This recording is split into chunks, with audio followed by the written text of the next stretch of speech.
قرآن ہے جس پر میرا اللہ خود کلام فرماتا ہے. اللہ کا قرآن کہتا ہے وَمَا يَنْطِقُ عَنِ الْهَوَىٰ, میرے حبیب اپنے پاس سے کچھ بھی نہیں کہتے بلکہ جیسا انہیں رب العالمین کی طرف سے حکم ہوتا ہے وہ وہی کلام فرماتے ہیں. سبحان اللہ. میرے آقا کریم رحمتِ کونین فرماتے ہیں جب میں نے منبر شریف کی دوسری سیڑھی پر قدم رکھا اللہ کے فرشتوں کے امام جناب جبرائیل امی حاضر ہوئے. عرض کی یا رسول اللہ, آپ کا رب فرماتا ہے جو بندہ رمضان المبارک کی مبارک گھڑیاں پائے, جسے رمیان میسر آ جائے اور وہ رمضان کو پانے کے بعد اپنی بخشش نہ کروا سکے وہ شخص بھی ہلاک ہو جائے. میرے مصطفیٰ نے کہا آمین. یہاں پر راوی فرماتے ہیں حضور نے فرمایا جنت اس خوش نصیب میری امتی کو ملتی ہے جو رمضان میں اللہ کے قرآن کی تلاوت بھی کرتا ہے, جن کو روزہ بھی رکھتا ہے, رات کو تراویح میں کھڑے ہو کر قرآن بھی سماعت فرماتا ہے.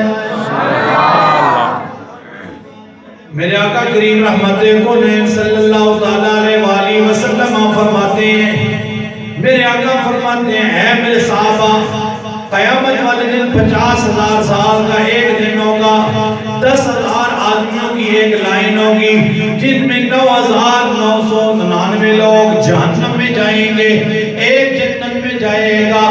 اللہ کے نبی فرماتے ہیں جنت میں کون جائے گا جس نے اپنی ساری زندگی شریعت کے مطابق گزاری ہوگی, یا تو اس کا سر اللہ کی بارگاہ سجدے میں ہوگا, ہر وقت اس کی زبان اللہ کے قرآن کی تلاوت بھی کرتی رہے گی. میرے آقا کریم رحمتِ کونین فرماتے ہیں میرے صحابہ بروز معاشر دو چیزیں اللہ کی بارگاہ میں سفارشی کھڑی ہو جائیں گی, اللہ کی بارگاہ میں جا کر جھگڑا کریں گی. سنیے گا ذرا حدیث رسول. یا مفتی احمد یار خان نعیمی رحمت اللہ تعالیٰ علیہ آپ فرماتے ہیں یہ دو چیزیں جو جھگڑا کریں گی وہ کون سی چیزیں ہوں گی؟ فرمایا اللہ کا قرآن بھی جھگڑا کرے گا اور اللہ کا قرآن اور ساتھ رمضان المبارک بھی جھگڑا کرے گا. سبحان اللہ.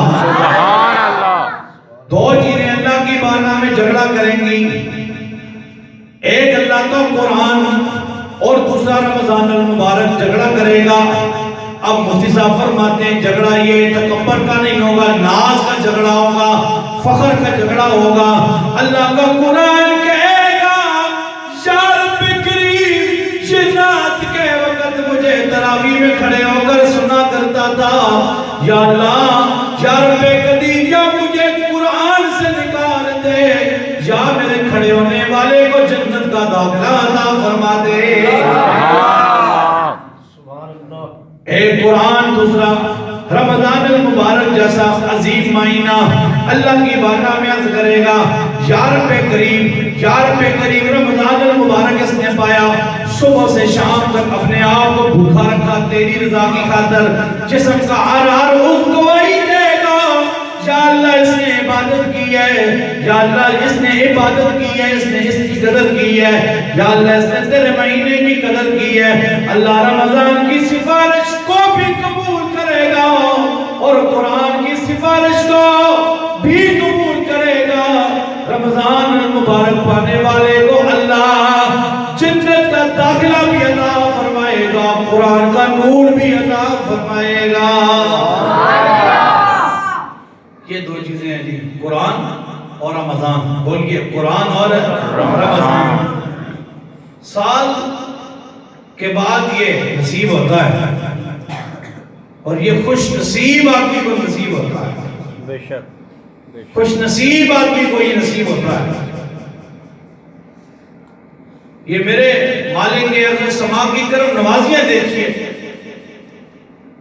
کچھ عبادتیں بدنی ہوتی ہیں اور کچھ مالی عبادتیں ہوتی ہیں. نماز بدنی عبادت ہے اور روزہ بھی بدنی عبادت ہے, اور یہ جسم کی زکات ادا ہو جاتی ہے جب انسان صبح سے لے کر شام تک اللہ کی رضا کی خاطر اپنے آپ کو بھوکا اور پیاسا رکھتا ہے. شام کے وقت اللہ دعائیں بھی قبول فرماتا ہے اور فرشتوں میں کائنات کا رب بیٹھ کر فخر بھی فرماتا ہے. اب یہ دیکھیے نا کہ جو بندہ روزہ رکھتا ہے کوئی بھی کام ہو سکتا ہے اس میں ریاکاری ہو سکتی ہے. روزے میں کیا ریاکاری ہے؟ یہ ایمان ہے کہ صبح سے شام تک بھوکا رہا ہے. یہ ایمان ہے. اب اسے پتا ہے کہ میرا رب مجھے دیکھ رہا ہے. اپنے آپ کو بھوکا پیاسا اللہ کی خاطر رکھتا ہے. اللہ رب العزت اس کے جسم کو اپنی نعمتوں سے بھی مالا مال فرما دیتا ہے اور شام کے وقت اس کے دسترخوان پر اللہ کی نعمتیں پڑی ہوتی ہیں. وہ دعائیں بھی کرتا ہے, گڑ گڑاتا بھی ہے, روتا بھی ہے. اللہ فرشتوں میں بیٹھ کر اپنے بندے کی وجہ سے فخر فرما دیتا ہے. فرماتا ہے یہ دیکھو یہ میرا بندہ ہے. تمہیں کہ فرشتوں میں اللہ فرماتا ہے کہ تم کہہ رہے تھے یہ جھگڑا کریں گے, یہ صبح سے شام تک میری عبادت میں, میری ریاضت میں, میری اطاعت اور فرما برداری میں. فرمایا قیامت والے دن ہاتھ گواہی دیں گے, کان گواہی دیں گے, آنکھیں گواہی دیں گی اللہ کی بارگاہ میں, یا اللہ اس نے روزے کی حالت میں ہمارا بھی خیال کیا اور تیری بندگی بھی کرتا رہا. اللہ ان ہاتھوں کی آنکھوں کی سفارش سن کر اپنے بندے کو جنت جیسی عظیم نعمت عطا فرمائے. میرے آقا فرماتے ہیں کہ جب میں نے ممبر شریف کی تیسری سیڑھی پر قدم رکھا, وہی فرشتے جناب جبرائیل علیہ السلام آئے. انہوں نے کہا یا رسول اللہ آپ کا رب فرما رہا ہے وہ شخص بھی ہلاک ہو جائے, وہ بھی برباد ہو جائے جس نے آپ کا نام نامی سنا اور آپ کی ذات پر درود نہ پڑھا, آپ کی ذات پر درود نہ پڑھا, وہ شخص بھی ہلاک ہو جائے, برباد ہو جائے. میرے آقا فرماتے ہیں مجھے جبریل کی یہ بات پسند آئی اور پھر ساتھ اعلان خبر کیا دی. فرمایا کہ جو میرا نام نامی سنے گا اور میرے نام نامی اس میں غلامی پر درود شریف پڑھے گا, نام سن کر درود پڑھے گا, اگر وہ بیٹھا ہوا ہے تو کھڑے ہونے سے پہلے, اگر کھڑا ہے تو بیٹھنے سے پہلے اللہ اس کے سارے صغیرہ گناہوں کو معاف فرما دے گا. یہ امت کے لیے بشارتیں بھی اور وعیدیں بھی.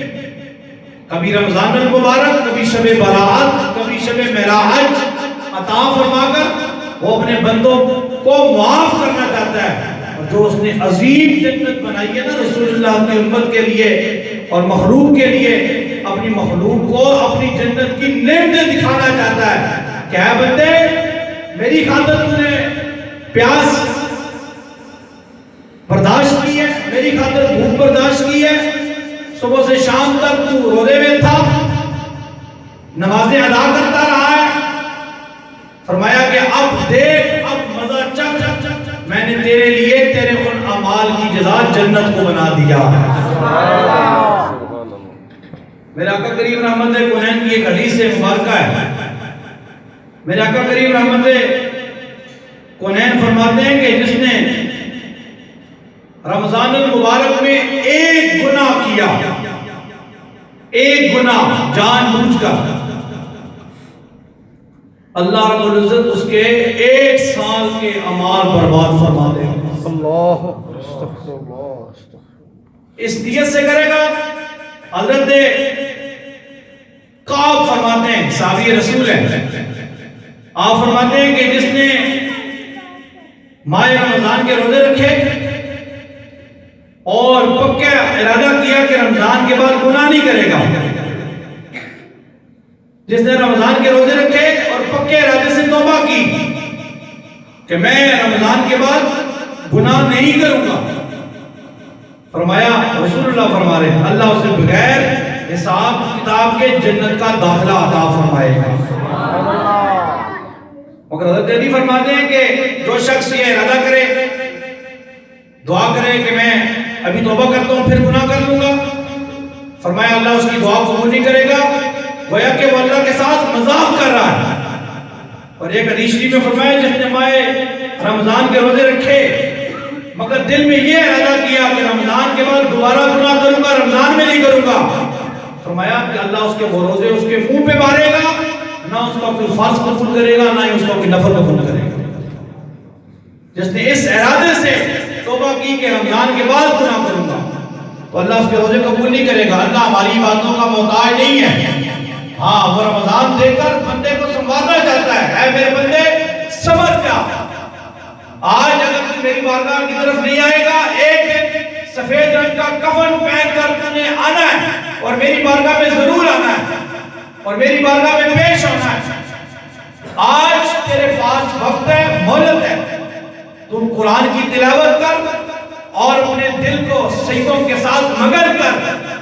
فرمایا کہ جب تم میری اطاعت کرے گا تو میری جنت تیرا انتظار کرے گا۔ سبحان اللہ، میری جنت تیرا بولیے انتظار کرے گی۔ ایک آتش پرست فیضان رمضان ایک کتاب ہے، المدینہ العلمیہ نے اس کو شائع کیا ہے۔ اس میں لکھا ہے کہ ایک آتش پرست تھا، آتش پرست کہتے ہیں جو آگ کی پوجا کرے، آگ کی عبادت کرے۔ تو آتش پرست جا رہا تھا بازار میں اور اس کا بیٹا بھی اس کے ساتھ تھا۔ تو کیا دیکھا کہ رمضان کا مہینہ ہے اور اس کا جوان بیٹا کوئی چیز کھانے لگا بازار میں، تو اس آتش پرست نے اپنے بچے کو تماچا رسید کیا، کہا کہ تمہیں خدا کا خوف نہیں ہے، اللہ کا مہینہ ہے اور تو کھاتا پھرتا ہے۔ اس نے اپنے بچے کو تماچا رسید کیا رمضان کی، حالانکہ وہ خود مسلمان نہیں ہے، آتش پرست ہے، کلمہ نہیں پڑھا اس نے، مگر اسے پتا ہے کہ مسلمانوں کا مہینہ ہے۔ اس نے یہ کہا کہ یہ مسلمانوں کا بابرکت